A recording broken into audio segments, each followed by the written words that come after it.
बिस्मिल्लाहिर्रहमानिर्रहीम। मैं डॉक्टर मोहम्मद जावेद अफजल अपने YouTube channel physics by doctor Javed से आपसे मुखातिब हूँ। और आज हम इसके अंदर पार्ट नंबर 69 के में superposition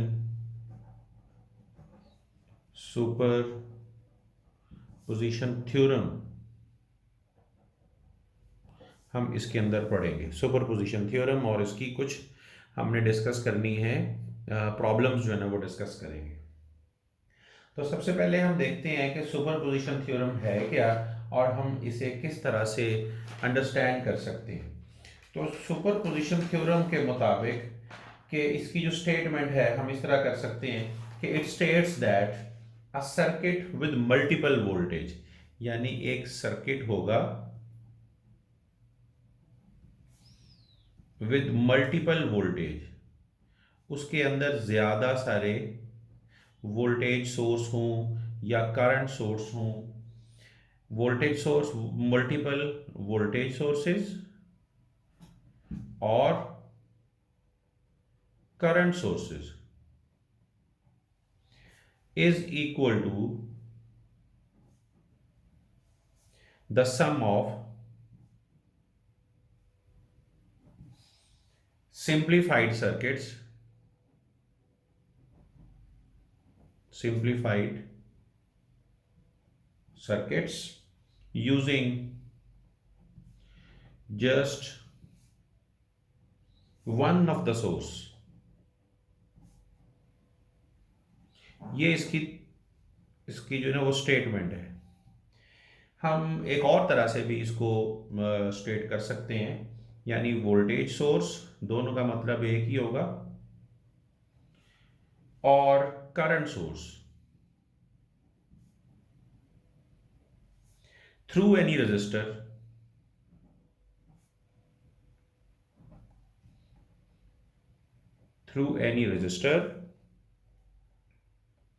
or source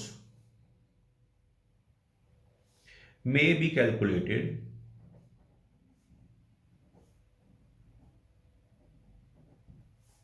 by adding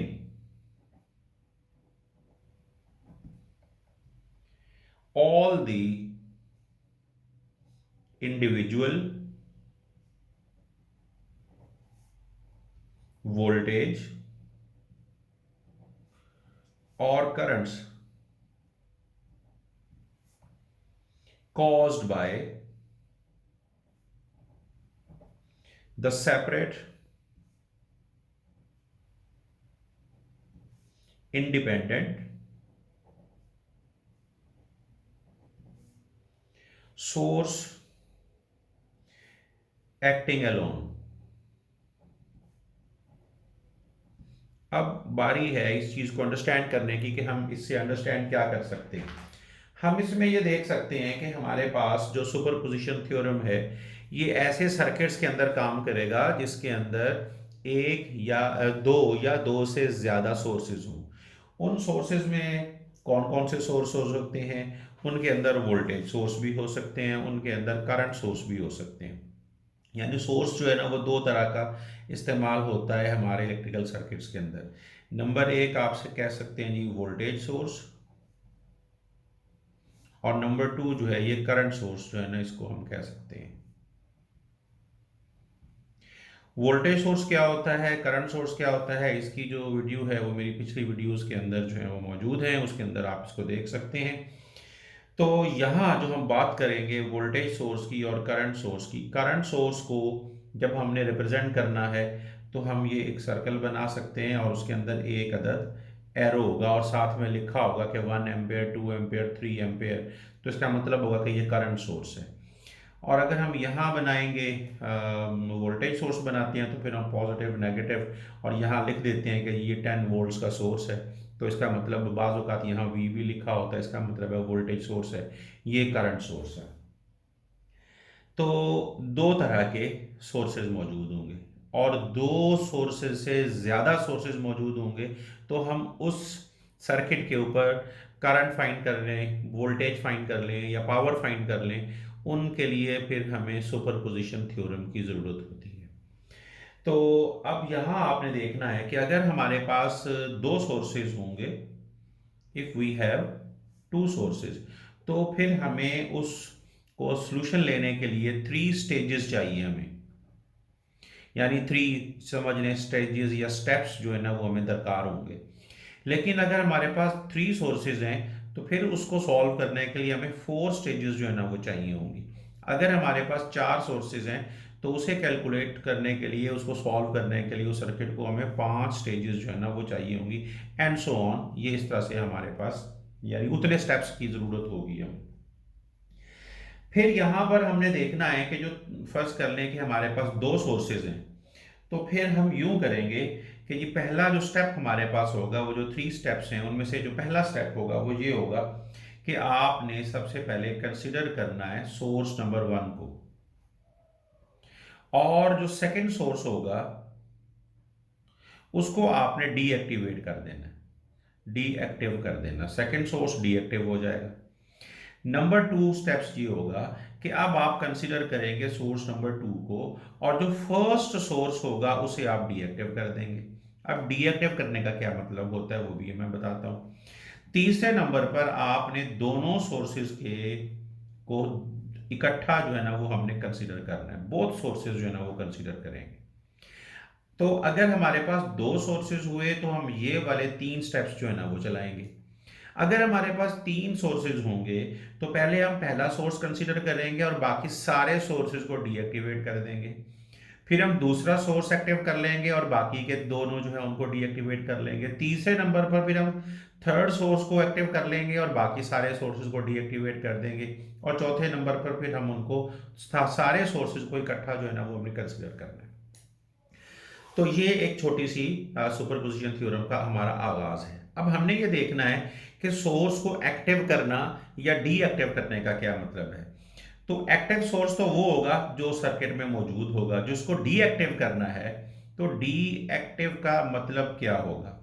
आपने देखना है जी, अगर आपने डीएक्टिव करना है किसी वोल्टेज सोर्स को, तो आप इसको खाली सिर्फ सिर्फ शॉर्ट सर्किट जो है ना वो आप कर देंगे, ये रूल है। और अगर आपके पास कोई करंट सोर्स मौजूद है जिसको आप डीएक्टिव करना चाहते हैं, तो आपने उसको ओपन सर्किट में ले आना है, तो वो डीएक्टिव हो जाएगा। करंट सोर्स को ओपन सर्किट में और वोल्टेज सोर्स को शॉर्ट सर्किट में लाना है। ये हमारा डीएक्टिव करने का, सोर्स को डीएक्टिव करने का मतलब क्या है, ये हमें इसमें अंडरस्टैंड करना है। तो अभी तक हमने जो काम किया है वो ये है कि सुपरपोजिशन थ्योरम को स्टेट किया है, और वोल्टेज सोर्स क्या है, करंट सोर्स क्या है, और स्टेप्स कितने होंगे, दो सोर्सेज हों, तीन सोर्सेज हों, चार सोर्सेज हों, पांच सोर्सेज हों, स्टेप्स कितने लगेंगे और स्टेप्स कौन कौन से होंगे, ये चीज़ हमने जो है ना वो डिस्कस की है। अब हम चलते हैं इसके बाद आगे, और आगे मैं एक लेता हूँ आपके सामने एक सर्किट, और सर्किट को फिर हम चेक करते हैं कि हमने इसका सवाल किस तरह आता है और सर्किट को हमने किस तरह से सॉल्व करना है। तो सबसे पहले मेरे पास जो सर्किट है वो इस तरह से, सवाल इस तरह से होगा जी, कैलकुलेट करंट।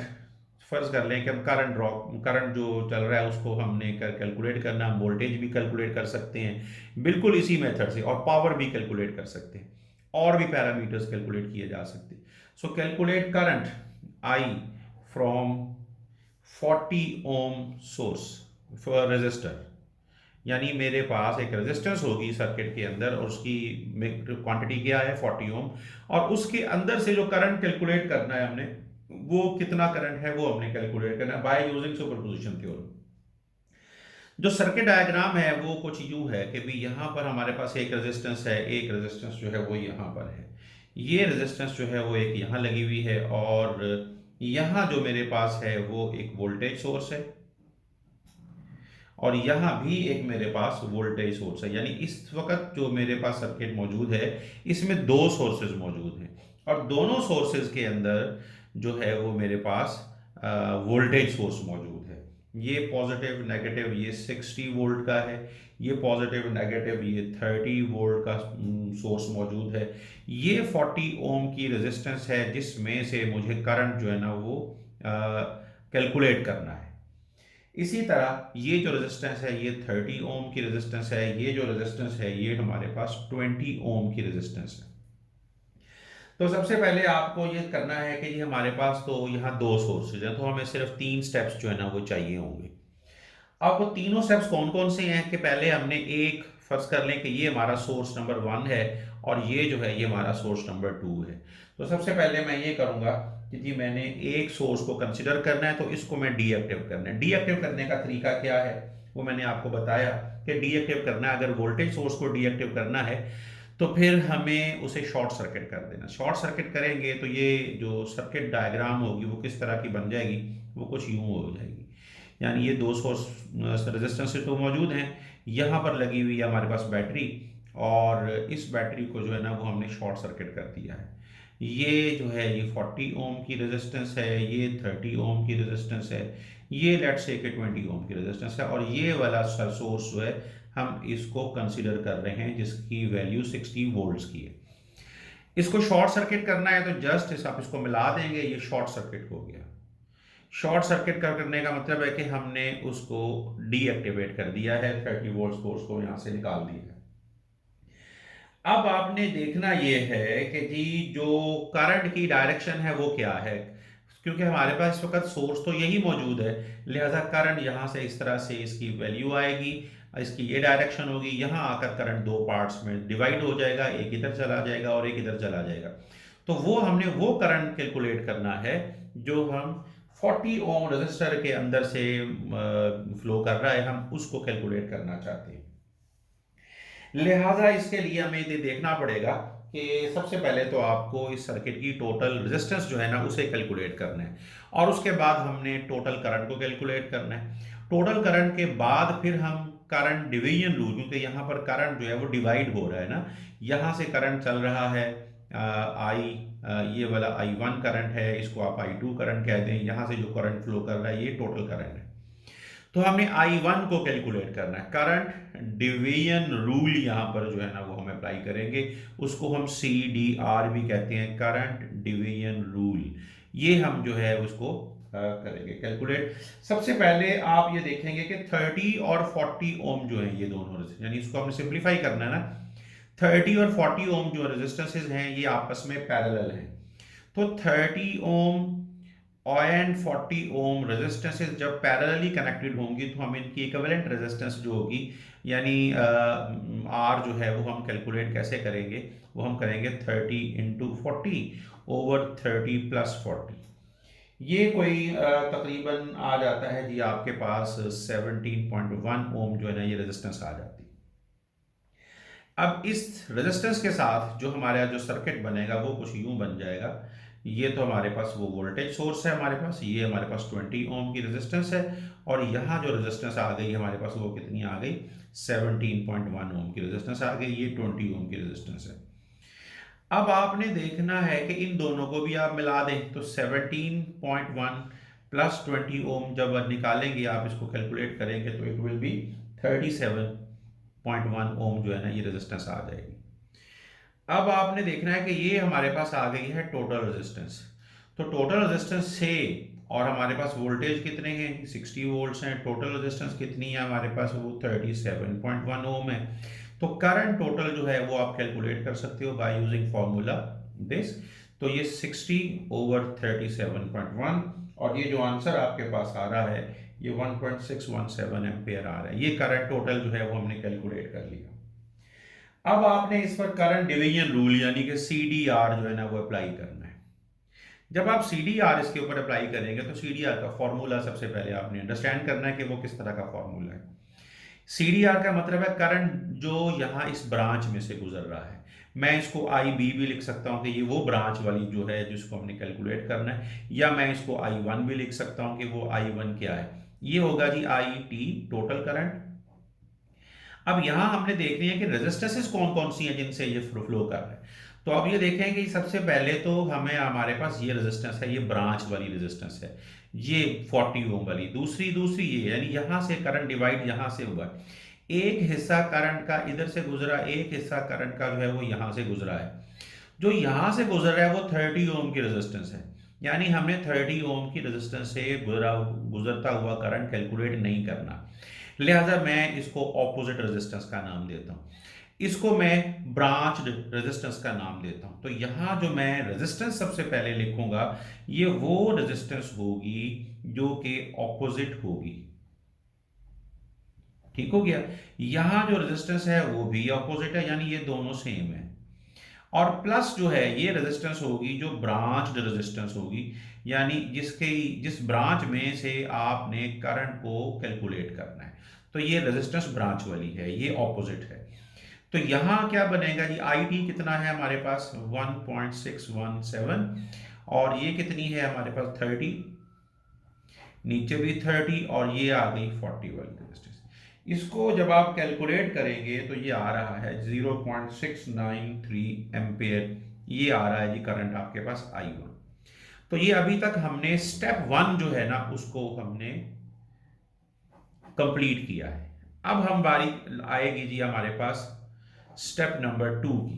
तो स्टेप नंबर 2 के अंदर हमने क्या करना है, हमने इसी तरह दूसरा जो हमारे पास सोर्स होगा इसे कंसीडर करेंगे और इसको जो है ना वो हम ऑफ कर देंगे। तो इसको आप इस तरह से देख सकते हैं कि हमने इसको किस तरह करना है।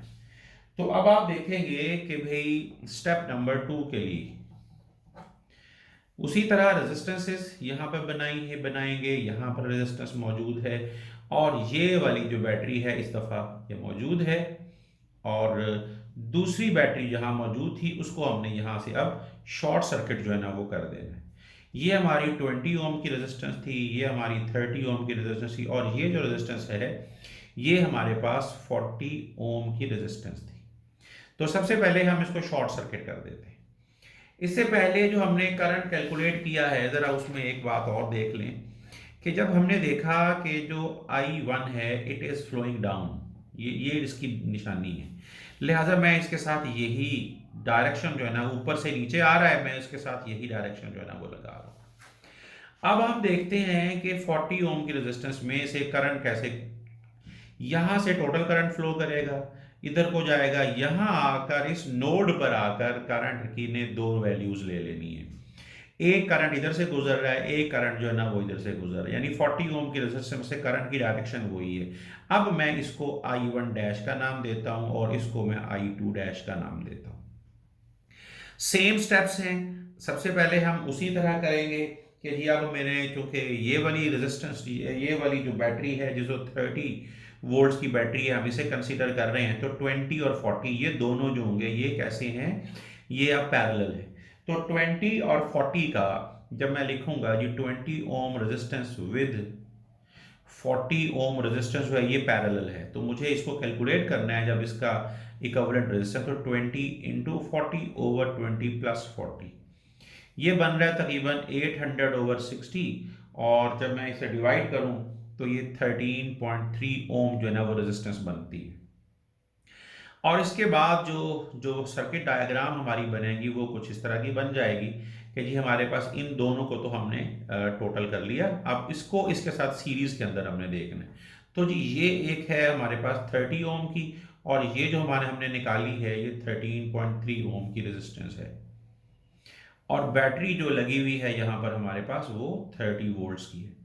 अब 30 ओम ये विद 13.3 ओम ये सीरीज में है, लिहाजा हम इनको इसी तरह से हम कैलकुलेट कर देते हैं, सीरीज के अंदर हैं, लिहाजा 30 प्लस 13.3, तो ये 43.3 ओम रेजिस्टेंस जो है ना वो बन जाती है। अब जो सर्किट डायग्राम हमारे पास रह गई वो ये है कि जी एक रेजिस्टेंस है और एक यहाँ पर बैटरी हमारे पास जो है ना वो मौजूद है। ये 30 वोल्ट की बैटरी है, 43.3 ओम की रेजिस्टेंस है। तो जो करंट जो यहाँ से चल रहा है IT वो कैलकुलेट करेंगे तो हम V ओवर RT लिखेंगे। V जो है वो 30 वोल्ट्स है, ये 43.3 है, तो करंट की वैल्यू जो आ रही है वो 0.692 एम्पेयर जो है ना वो ये आ गई। ये टोटल अभी हमने कैलकुलेट किया है, टोटल करंट कैलकुलेट किया है। अब हमने देखना है कि CDR रूल जो है ना वो मैंने अप्लाई करना है। CDR रूल का मतलब क्या है कि आपने I1 डैश को अब कैलकुलेट करना है। तो रूल ये होता है कि जी यहाँ पर तो हमारे पास होता है टोटल करंट जो हमने निकाल लिया, मल्टीप्लाइड बाय द रेजिस्टेंसेज हैं। यहाँ जो रेजिस्टेंस होती है वो होती है ऑपोजिट रेजिस्टेंस। यहाँ जो रेजिस्टेंस है वो भी कौन सी है, ऑपोजिट रेजिस्टेंस है। और प्लस जो है हमारे पास वो ब्रांच वाली रेजिस्टेंस है जिसके अंदर से हमने करंट को कैलकुलेट करना है। तो ये आएगा जी 0.692। और ऑपोजिट कितना है जी इस दफा 20। और दूसरा जो है वो 40, नीचे भी 20 है, यहाँ पर 40 आ जाएगा। तो जो कैलकुलेट करने के बाद I1 डैश आएगा वो 0.23 एम्पेयर आया। और इसमें से जो करंट की डायरेक्शन है वो भी बिल्कुल इस तरह से है। अब आप देखें कि जी जो दोनों जो मेरे पास वैल्यूज थी, दोनों में करंट की डायरेक्शन ऊपर से नीचे को है। लिहाजा मुझे टोटल करंट में स्टेप नंबर 3 के अंदर मुझे क्या करना है, दोनों करंट्स को ऐड कर देना है। अगर ये डायरेक्शन डिफरेंट होती तो फिर मैं एक में से दूसरे को माइनस करता, हायर में से लोअर को माइनस कर देता। लेकिन दोनों की डायरेक्शन चूंकि एक जैसी थी, लिहाजा 0.693 हमने पहले निकाला था, 0.23 हमने अब निकाला है। तो जो टोटल करंट यहाँ आ रहा है दैट इज 0.923 एम्पियर करंट जो है ना वो कैलकुलेट कर लिया। अगर हमें कहा जाए कि आगे से इसके पावर भी कैलकुलेट करो तो मैं P is equal to I square R करके हम इसको वो भी कैलकुलेट कर सकते हैं। करंट की वैल्यू पुट करेंगे, स्केयर लेंगे, वैल्यू रेजिस्टेंस पुट करेंगे और ये वो पावर जो है ना वो हम यहाँ से कैलकुलेट कर सकते हैं। तो ये थी जी प्रॉब्लम नंबर 1। अब हम चलते हैं प्रॉब्लम नंबर 2 की तरफ। तो प्रॉब्लम नंबर 2 के लिए भी जो सर्किट डायग्राम जो हमने बनानी है, हमें वो सबसे पहले सर्किट डायग्राम चाहिए है। यानी मुझे अब जो रेजिस्टेंस कैलकुलेट करना है, जो करंट कैलकुलेट करना है, सवाल इसी तरह होगा, फाइंड करंट। वोल्टेज भी हो सकता है, पावर भी हो सकती है, लेकिन उससे पहले हमें सारी चीजें कैलकुलेट करनी है इन 20 ओम रेजिस्टर। ये हमारे पास प्रॉब्लम नंबर 2 है। इसी तरह ये एक सवाल किताब एग्जाम के अंदर आते हैं। इस दफा हम ले लेते हैं कि जी यहाँ एक हमारे पास ये करंट सोर्स है और ये कितने एम्पेयर का है, लेट्स से कि ये 2 एम्पेयर का है। इसी तरह यहाँ एक हमारे पास रेजिस्टेंस है और ये 20 ओम की रेजिस्टेंस है। इसी रेजिस्टेंस में से हमने करंट को कैलकुलेट करना है। यहाँ मेरे पास एक और रेजिस्टेंस है, ये 18 ओम की है, सॉरी ये 10 ओम की है रेजिस्टेंस। और उसके बाद जो है हमारे पास यहाँ एक अदर 30 वोल्ट्स का एक वोल्टेज सोर्स भी मौजूद है। इस तरह से हमने इसको बना लिया। यहाँ एक और रेजिस्टेंस मौजूद है और ये जो रेजिस्टेंस है ये भी 10 ओम की है, ये भी 10 ओम की रेजिस्टेंस है, ये भी 10 ओम की रेजिस्टेंस है। और हमें इस में से रेजिस्टर में से करंट को कैलकुलेट करना है। अब स्टेप 1 सबसे पहले हम करेंगे। स्टेप 1 में हम क्या करते हैं कि एक सोर्स को हमने खत्म कर देना है, डीएक्टिव कर देना है। अगर ये 1 सोर्स है, ये 2 है, तो सबसे पहले हम इस फर्स्ट सोर्स को ही कंसिडर करेंगे लाइक दिस कि जी ये आपका करंट सोर्स है, ये 2 एम्पियर है, 2 एम्पियर। और उसके बाद यहाँ पर एक रेजिस्टेंस है जो कि 20 ओम की रेजिस्टेंस है और यहाँ पर जो है वो एक 10 ओम की रेजिस्टेंस है। और यहाँ पर लगी हुई थी बैटरी, मैंने बैटरी को क्या कर दिया, शॉर्ट सर्किट कर दिया। तो यहाँ पर एक रेजिस्टेंस है जो कि 10 ओम की रेजिस्टेंस है। अब हमारे पास ये जो चीज़ है ये इस तरह से बन गई। अब आप देख रहे हैं कि यहाँ जो टोटल करंट हम सबसे पहले कैलकुलेट किया करते हैं ना, वो तो हमारे पास ऑलरेडी मौजूद है 2 एम्पेयर की सूरत में। लिहाजा अब हमें कुछ भी और करने की जरूरत नहीं। टोटल करंट हमें पता चल गया है कि ये 2 एम्पेयर ही यहाँ से जो है ना वो निकल रहा है। उसके बाद करंट किधर जा रहा है, इसमें से करंट की डायरेक्शन ये है, ये करंट की डायरेक्शन यहाँ है और यही करंट जो है वो आगे ऐसे भी फ्लो करेगा। तो ये I1 करंट है जिसे हम कैलकुलेट करना चाहते हैं। इसको हम I2 करंट जो है ना वो नाम दे देते हैं। तो यहां से इस पॉइंट से करंट डिवाइड हो रहा है। जब भी करंट डिवाइड होगा तो हम CDR रूल जो है ना वो अप्लाई करेंगे। अगर करंट डिवाइड नहीं होगा तो हम CDR रूल को कतन अप्लाई नहीं करेंगे। लिहाजा यहाँ जो कि डिवाइड हो रहा है तो ये वो वाली ब्रांच है जिसमें से हमने करंट कैलकुलेट करना है और ये ऑपोजिट ब्रांच हो जाएगी इस दफा। अब हमने देखना है कि I1 करंट इन दोनों में से फ्लो कर रहा है, तो ये टोटल रेजिस्टेंस जो है ना वो हमें चाहिए होगी। तो I1 should be equal to IT। हमें यहाँ क्या लिखना है, जो रेजिस्टेंस है वो ऑपोजिट है, ये और यहाँ भी रेजिस्टेंस जो होगी उसे ऑपोजिट बोलेंगे हम, और ये जो रेजिस्टेंस है यहाँ पर ये ब्रांच वाली रेजिस्टेंस होगी जिसके अंदर से हमने करंट को कैलकुलेट करना है। आई का हमें पता चल गया वो 2 एम्पियर है, और ऑपोजिट जो है वो 10 ओम है, तो यहाँ भी 10 यहाँ भी 10। अब ये वाली जो रेजिस्टेंस है ये पूरी ब्रांच होगी ये वाली, क्योंकि इसमें से करंट I1 20 में से भी 10 में से, तो 20 प्लस 10 ये 30 जो है ना, ये मैं लिख रहा हूँ 20 प्लस 10 इज इक्वल टू 30, ये रेजिस्टेंस होगी ब्रांच वाली। तो ये हमारे पास कैलकुलेट करके तो मेरे पास जो जवाब आएगा दैट इज 0.5 एम्पियर, ये I1 की कैलकुलेशन होगी।